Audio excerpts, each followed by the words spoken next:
brought to you by Palvi Agrico. आता शेतीसाठी जे काही लागणार ते घरपोच मिळणार, तेही मोबाईलच्या एका क्लिकवर. नाशिकमधील गाजत असलेल्या अशोक खरात प्रकरणाला आता नवं वळण मिळालंय. आरटीआय कार्यकर्ते विजय कुंभार यांनी केलेल्या दाव्यांमुळे प्रशासनातील अधिकाऱ्यांवरही प्रश्नचिन्ह उपस्थित होत आहेत. अशोक खरात यांच्या पत्नीबरोबर जमीन व्यवहारात भागीदारी असलेल्या महिलेचा पती हा उपजिल्हाधिकारी असल्याचं विजय कुंभार यांनी सोशल मीडिया पोस्टमध्ये म्हटलंय. विजय कुंभारांनी म्हटलंय, महाराष्ट्राचा इप्स्टिन अशोक खरातच्या पत्नीबरोबर जमिनीची भागीदारी करणाऱ्या महिलेचा पती अभिजित भांडे पाटील उपजिल्हाधिकारी आहे. त्याच्या पत्नीच्या नावावर कंपन्या, रिअल इस्टेट फर्म्स, स्टार्टअप आणि उघड भागीदारी. हे धाडस कुठून येतं?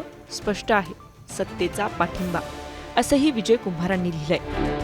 कुंभार यांच्या दाव्यानुसार उपजिल्हाधिकारी अभिजित भांडे पाटील यांच्या पत्नीच्या नावावर कंपन्या, रिअल इस्टेट फर्म्स आणि स्टार्टअप्स असून त्या माध्यमातून जमीन भागीदारी झाल्याचा आरोप करण्यात आलाय.